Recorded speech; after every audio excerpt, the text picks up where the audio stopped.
Good evening. I'm so happy that everyone is here today. So we just wanted to remind you that we're going to have a discussion to talk about how we, the people, can strengthen our schools and build a brighter future for our children. We're going to ask that the Honorable Mayor of the City of Hartford come and introduce our guest speaker, who is Dr. Andre Townsend, who is the Superintendent for the Hartford Board of Ed.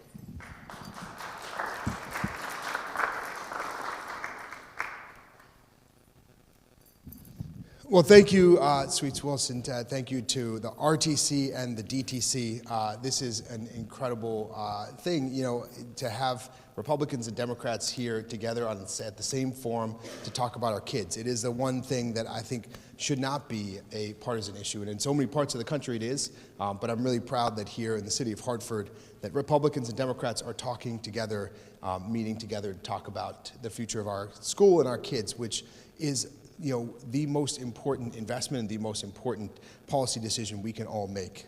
And I've been really honored to get to know Dr. Townsend, who's the new leader of our schools, and I'm very excited for what the future brings for him. As many of you know, this is something that is deeply important to me. As a parent and as mayor, I have promised since the time I campaigned that our kids and the future of our kids was going to be a key priority of this administration, and that has had many iterations, but probably most recently, many of you saw, we engaged with the State Department of Education on a 5-year plan for excellence in our public schools. We're just beginning that. That's a process that we hope to bring everybody into, and we invite everybody to have a seat at the table, our community leaders, the City Hall, our Board of Ed, the state leaders, teachers, administrators, folks in neighborhoods, people who are on the front lines. We want everybody in our community to have a voice, because what is clear to me as a parent is that the status quo is just not working within our schools, and we need to have a conversation about the future of our schools together. We need to engage in that conversation collaboratively, and there's real opportunity, but there's also things that really trouble me. If you look at our college readiness scores for Weaver, Buckley, and Hartford High, for juniors and seniors, it's 12 to 14%. If we are okay with that as a city, we are okay with expecting less for our children. And I don't think anybody in this room is. If you look at the loss of enrollment over the last 5 years, we've lost 18% of our enrollment in Hartford Public Schools, according to state figures. And in our neighborhood schools, it's 25%. 1 in every 4 kid who was sitting in a seat in neighborhood school just 5 years ago, that seat is no longer there.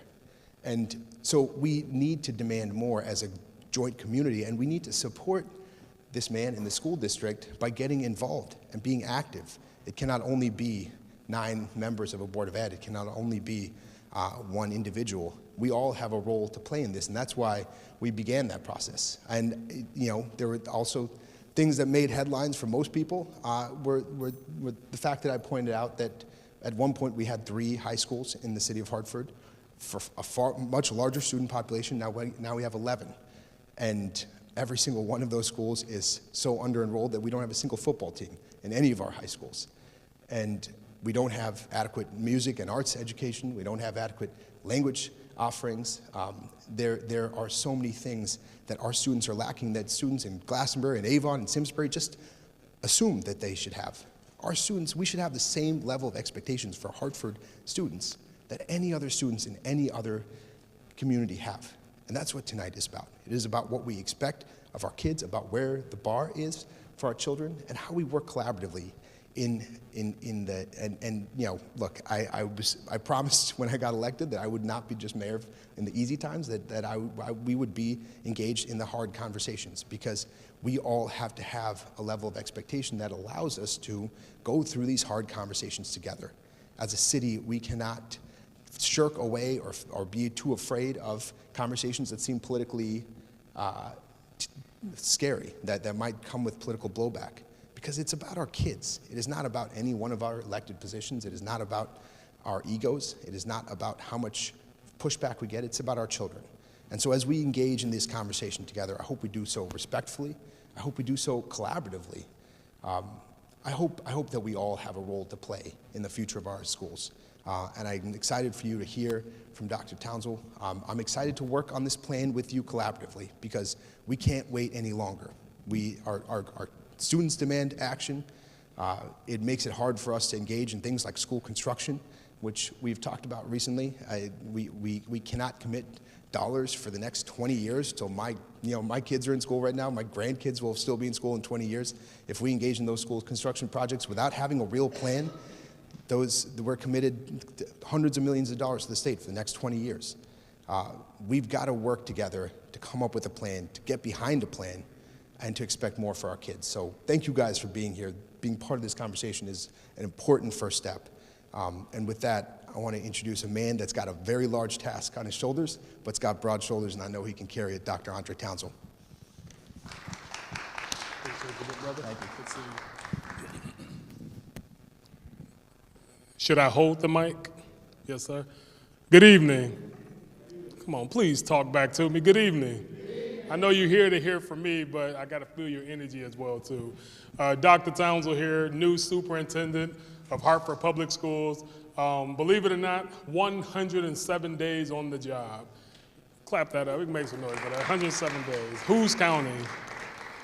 No, I'm very excited. Ladies and gentlemen, I'll be honest with you. I look toward Hartford Public Schools' future with anticipation and not apprehension. Very excited. In 100 days, I had the opportunity to have boots on the ground. Where them fans at? Y'all understand that? No? Tough crowd. Who am I talking to? No, boots on the ground, feet on land in every last one of our buildings, all of our facilities, met with any and everybody who has a leadership role, not only in the public school system, but also across the city of Hartford and even in the greater Hartford area, meeting with our Commissioner of Education, Deputy Commissioner. Just a little bit about me. In case you do not know, born and raised in Detroit, Michigan, graduate of Detroit Public Schools, young man with an adverse childhood experience, had some educators in my lives that ensured that I did not go down the wrong path. Ultimately became a student athlete my senior year in high school, earned a full football scholarship to Howard University. That football scholarship turned to a bachelor's, master's, doctoral degree, began my education career in the District of Columbia, have the privilege of working at every level in the education system, from student teacher to football coach, boys and girls basketball coach, athletic director, dean of students, specialist of student discipline and school climate, assistant principal, high school principal, assistant superintendent, and now in my third superintendency. First superintendency, highly effective. Second superintendency, exceed expectations. Now I'm here in Hartford Public Schools, looking to turn around what needs to be turned around. And here's the problem. There needs to be a sense of urgency with whatever it is that we're doing, but it also needs to be realistic in what it is that we can do. This is not a speedboat. Stuff needs to be done quickly, but you have to do it effectively and efficiently, and that's what I bring to the table. Efficiency and effectiveness, highly effectiveness. Working, I did not come in with a team of people and did not reconstitute the team. I came and inherited what we have because I do understand that education was happening long before I got here. But the reality is they needed a new superintendent because of a retirement, and I'm here to add value. What I've seen, I'm so excited. I'm very encouraged with the individuals that I had the privilege of speaking with at all levels, from the city officials to state officials, from elected leaders to power dynamics within the community. One thing, when I ask the question, I say, hey, is Hartford Public Schools better days behind us, yes or no? And most people say no, we think our days are in front of us. Our brighter days are in front. And that's what I'm looking toward. How do we make Hartford Public School the best school system it can possibly be in today's times, as we're navigating through the rest of the 20s, going into 2030, a whole new decade? What is the outlook for Hartford Public Schools? I think it's very important to start with, we have a structural deficit. Right now, we're talking about the budget process now. We're forecasting a $30 to $35 million budget deficit. That's not new. We've been running a deficit for over a decade in Hartford Public Schools. Yes, we're going to do everything we can to have all the information needed from feasibility studies, looking at our facilities. The reality is closing a school will not solve the structural deficits. I just want to be clear on that. If we close a school, you're probably talking about up to $1 million. So to close $30 million deficit, that's 30 schools. We only have 39. So looking at the feasibility study, being effective and efficient with that, but what is possible with what we have? One thing, I think there's some low-hanging fruit that we can really take advantage of. This should not be the best-kept secret in Hartford, the Hartford Promise.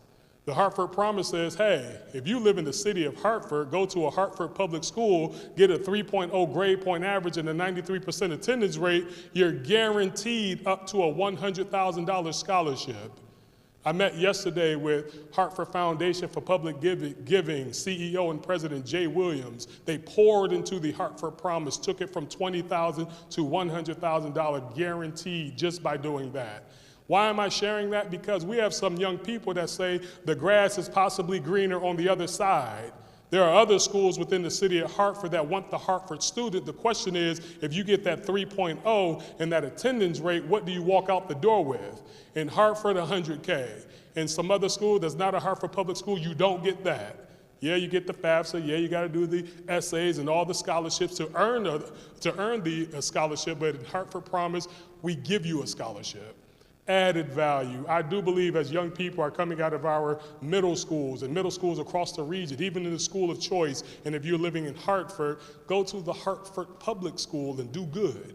We have up to 9,000 students that do not choose Hartford Public School for whatever reason. At some point down the line, trust has been lost. For whatever reason, the question is, can we earn it back? Can we deliver a better product? The triple A's, academics, athletics, and the arts. I believe every young person falls into each one of those categories. When I say arts, I'm talking about performance arts, language arts. We don't have arts in our school system. How can we bring arts back? When you have a structural deficit and 80 to 90% of your budget is salary and wages, when you cut for money, you're cutting people in some cases. So that's where those partnerships come in with Travelers and Hartford Foundation for Public Giving and all the philanthropic opportunities who have in the past supported personnel to have a great system for young people. My philosophy and my strategy is to set the bar, meet the bar, exceed the bar, and ultimately raise the bar. And I'm trying to do that by focusing on young people that we can possibly earn back in our school system, starting with that secondary opportunity in the 9th grade, especially if you live here. If our best and brightest are going everywhere else, the question is, if you all came here, our school system might be best and brightest. Let me tell you something a story that really resonates with me. It's called The Acres of Diamonds. And it goes, there once was an African farmer who heard tell that farmers were going across the African continent looking to mine diamonds. So this farmer got so excited that he sold his farm and went across this continent looking for these diamonds. He searched and searched for many years, ultimately never finding those diamonds. Out of desperation and despair, he killed himself, jumped in the river and drowned. Meanwhile, the man he sold his farm to was walking around the backyard and was almost blinded when he walked past a creek and saw a bright red and blue light. He dug down in this creek and picked up a large rock that looked very weird. He thought it was such a weird-looking rock that he set it on his fireplace mantle. A couple of weeks later, he had a visitor come by and say, "Whoa, where did you find that?" He said, "Oh, this thing?" He said, "I have a bunch of these sprinkled generously in the creek out back." Needless to say, the visitor said, "Do you know that that is the largest diamond ever found in this entire African continent?" The first farmer who sold his farm to go searching for diamonds did not know the entire time he was sitting on his own acre of diamonds. Went searching elsewhere, not surveying his own land to know that he was on the acre of diamond that ever exists. It's a true story. That's how I look at Hartford. I think that it's a lot of great things already here, but we're always searching for greener pastures. Grass is greener on the other side. I learned that the grass is the greenest where you water it. The question is, can we water and fertilize our own grass while we're here? Can we deliver an educational product whereas families will choose Hartford Public Schools over time? I get it, behavioral issues. I get it, special education, because I get it. The question is, can we build it back up? Or do we wave the white flag and say, we give up? Yeah, let it keep bleeding. Let them go elsewhere. Shut it down. I'm not of that opinion. My opinion is building it right back up to the greatness it was yesterday and the greatness it will be tomorrow. High-performing academic institutions, centers of excellence with what we have here. That's the philosophy, setting the bar, meeting the bar, exceeding the bar, raising the bar, and over time looking back to see how far we've really come. You should know I've been all over the school community on y'all VO scooters, traveling over 200 miles, going door to door, building to building, family to family, community to community, just leaving Bloomfield at Sarah's on the Park, meeting with the Greater Hartford Alliance of Black School Educators, former retired educators saying, hey, how can we help? Everyone's saying, how can we help? So I'm leaning in. Just yesterday, meeting with the team at Noah Webster Music Department, one of the best music programs in the entire state, the only program in the city that has music, talking with them of how can we expand this across the district? How can we bring arts back into our school community?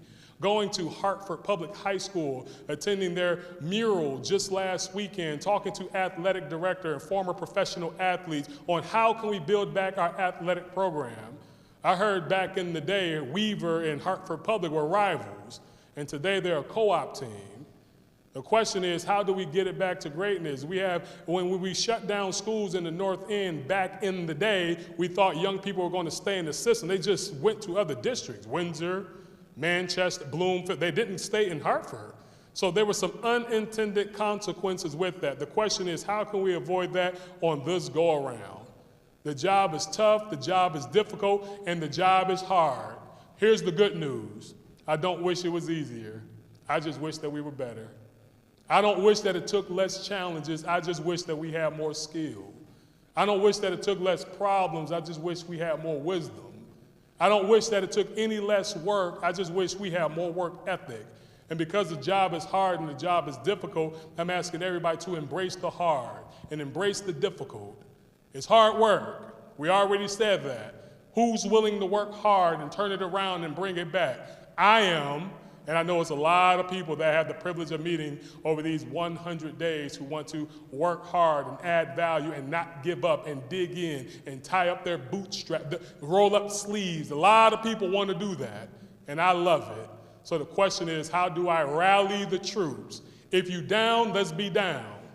If not, you got to get out the way. I think it was Ludacris that said, move, get out the way. Was that Ludacris? Okay. So with that, I know there's probably some questions. There may be comments, concerns, wonders, worries. So I will park my bus, turn the microphone over to our moderator for questions. Wonderful, thank you.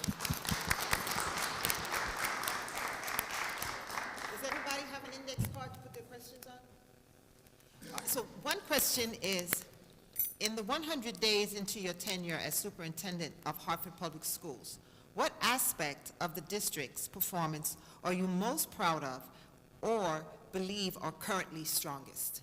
What is the most strongest in our community for what I've seen? I'd like to lean into our focus on reading. We are part of the CTLM, the reading model with the Connecticut State Department of Education. I sit in all of our professional developments. I have my hand on the pulse, and I ask the question, is a highly effective lesson in the North End the same as a highly effective lesson in the South End? And what I'm learning is that we're calibrating on that right now through our instructional rounds and our learning walks and instructional walkthroughs. So I'm most proud looking at the hard work that our educators are putting in right now to increase literacy right here in Hartford Public Schools, to increase our numeracy scores. If you did not know, one of our freshmen at one of our high schools have the highest score you can possibly have in the PSAT 8th, 9th grade test, a 1440. That's at Hartford Public School. And I don't know any other young person in Connecticut right now in real time with that score, but a Hartford Public School's young person has that score. So education is happening. Families are here taking advantage of the phenomenal program, and that's what excites me the most, that I can put my stamp that moving forward, our pedagogy is where it needs to be. Thank you. Thank you.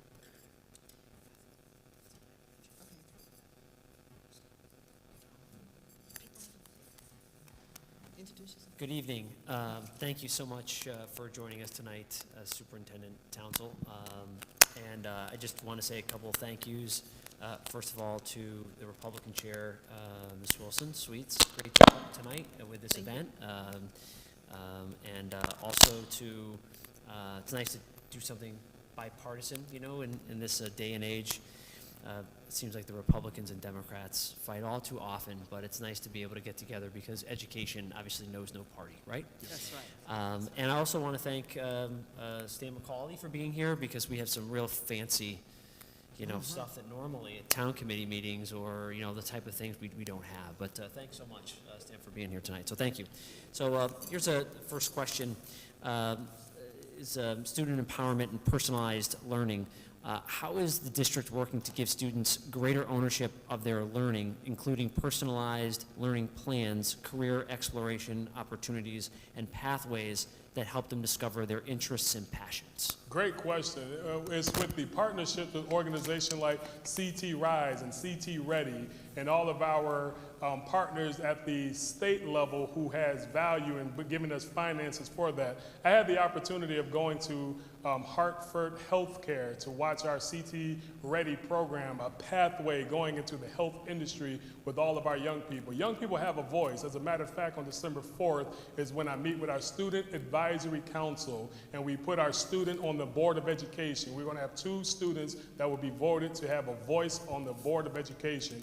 Very excited about that. That Student Advisory Council gives the superintendent and my executive cabinet a hand on the pulse of what's happening in real time with all of our schools and all of our young people. And we like to expand that with our Parent Advisory Council and Teacher Advisory Council. Any council that's available to keep our ears to the streets on what's happening in our school community. So first and foremost, getting that Student Advisory Council meeting behind us, having that young person a part of the board, and putting that voice front and center so we can ensure that we're making the right decisions for our young people. Thank you. Right, thank you.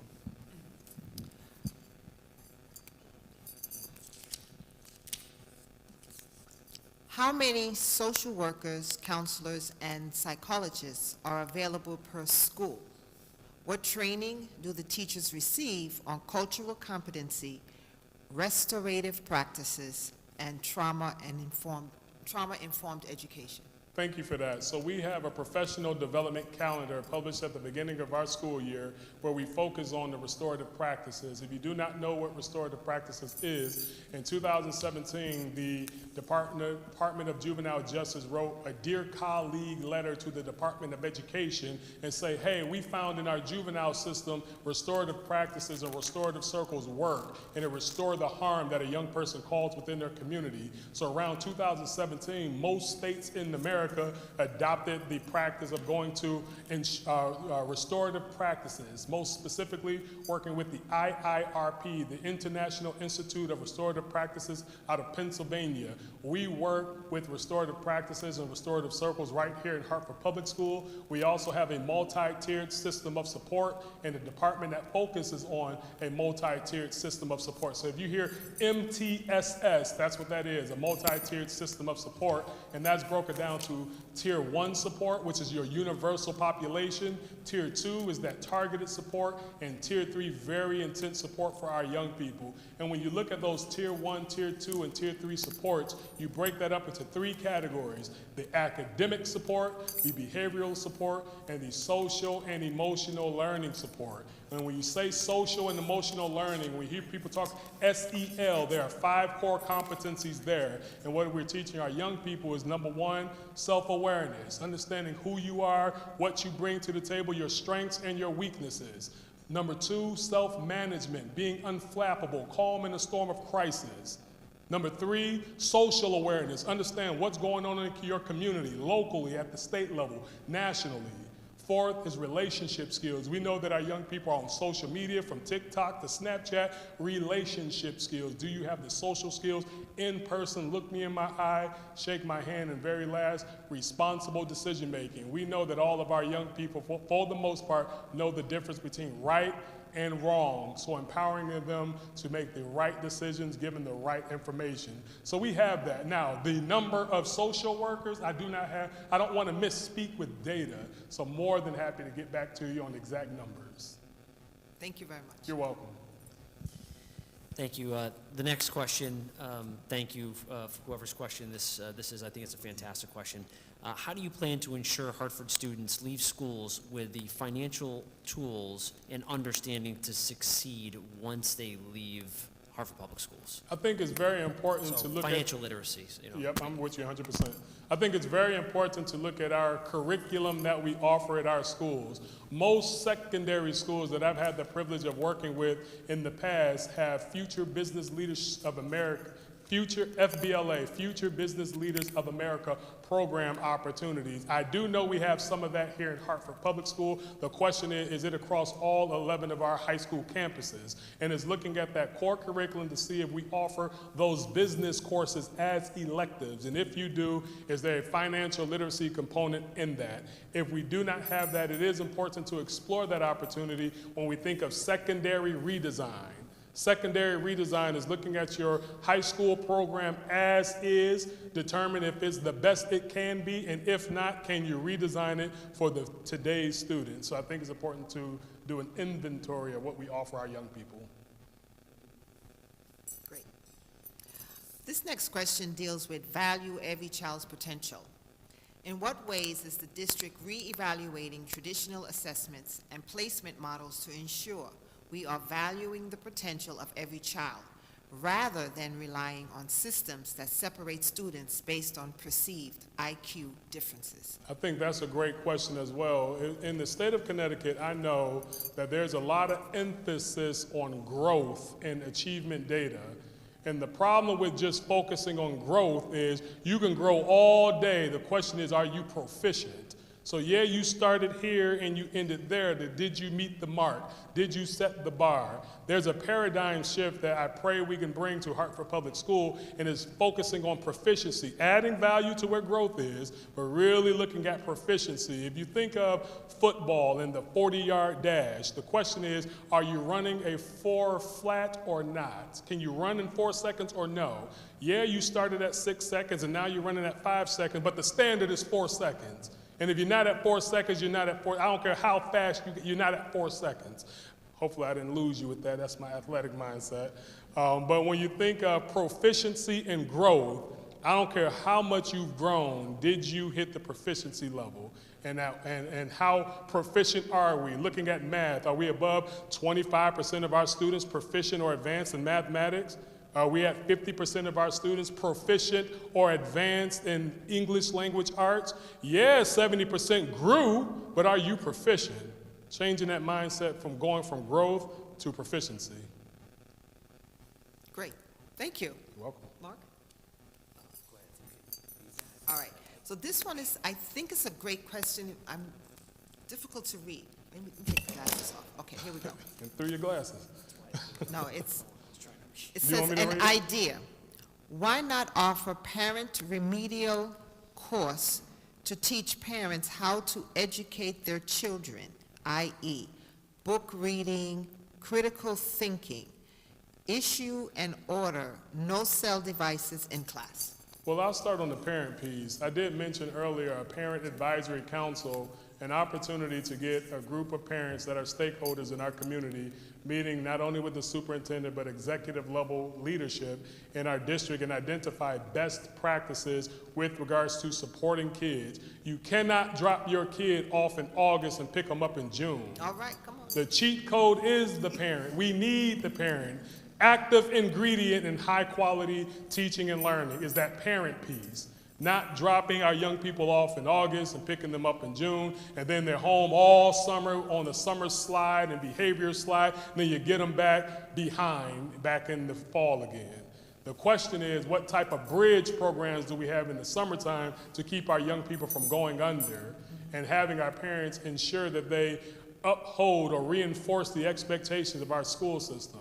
We have codes of conduct. We have parent handbooks. The question is it reinforced? And how come I can't get in contact with you? Why is my number blocked every time I call? Sometimes that happens. Sometimes we have to hold our parents accountable. We do have partnership with Hartford Parent University. We do have different partnerships. The question is, are we doing parent partnership to the best of Hartford Public School ability? And we're addressing that now. Parent Advisory Council, I do believe that will come out, but you have to volunteer to be a part of that council. All right, wonderful. Mark? That was very detailed, thank you. Another question from the audience. What is your philosophy when it comes to classroom management/discipline? My philosophy on classroom management/discipline is something called stoicism, or I call it PBIS, positive behavioral interventions and support. When I was a principal in Southbridge, Massachusetts, I partnered with an organization called Safe and Civil Schools. And in our secondary schools, I had a program called Discipline in the Secondary Classroom. And as the principal, every full day professional development that we had, we taught expectations on classroom managed behaviors and administrative managed behaviors. And it's hitting that over and over again. I believe the philosophy says it takes 40 times to commit something to someone's memory. So you have to do it over and over and over. You're not beating a dead horse. You're reinforcing what you expect. So I have an expectation of accountability when it comes to discipline, but it's also important to share that discipline is very differentiated, and in some cases it is also case by case. So ensuring that every young person has due process, looking at every case as its own individual case and giving the appropriate discipline. We must hold our young people accountable, we must hold our educators accountable, and we also must hold our parents accountable, and our school leaders and building teachers, any and everybody who has a hand in public school. There should be some level of accountability there. No blind eyes. Who's responsible for what? All right. Thank you. And there's a part two to this person's question. How do we keep our teachers and students safe while also ensuring all students, even the disruptive ones, have a right to their education? I'm very thankful for Chief Richards and our school safety officers that we have here in Hartford Public School. I had the opportunity of going to their professional development at the top of the year and visiting all of our campuses, meeting with our lead safety officers and all of our other resource officers right here in the community. I will tell you, safety is our #1 priority.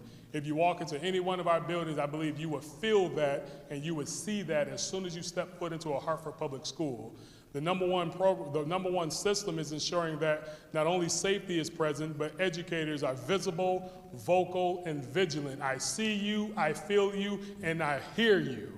Not turning a blind eye. We have expectations, we have codes of conduct. It's holding people to the code of conduct and following it to the T. Every school has an emergency improvement plan. Every school has an emergency operation plan. So following the plan as it's written to keep our buildings safe as possible. The plan is not publicly made available. You don't want to compromise your school. But we all have a plan, and our schools are as safe as they could possibly be. And I would like to give a shout out to our Chief Richards, who's our Chief of Police for our safety officers. So we're going to end this last question, and then that'll give you a few minutes to mingle with the audience and do some photo ops. What is one area you feel requires the most urgent improvement or reform, and why? Because you said the word reform, I'm going to specifically speak on special education. I mentioned we have a structural deficit. We're forecasting a $30 to $35 million budget deficit in fiscal year 27, and it's important to share that's not new. We've had a budget deficit going back decades. It's a structural deficit. The way it's set up is not because of any level of mismanagement. It's the way the revenues are less than our expenditures. But when I look at special education specifically, it's important to know that about a third of our budget goes to special education, whether it's through outplacement, whether it's through transportation, a lot of money leaving Hartford Public Schools because we, respectfully, are not doing special education well. I think we can do special education a whole lot better. I do believe that we can take advantage of some of the some of the space in our buildings to bring programming back into the, we should not have to send our young people across the greater Hartford area to get special education services. So I think building up our special education department, offering more services, and keeping our resources right at home is probably one of the biggest reforms we can have in the district today. Thank you very much. You're welcome. So we're going to, Mark and I are going to close it out. Yes, ma'am. Okay. Photos with you before you leave. Yes, ma'am.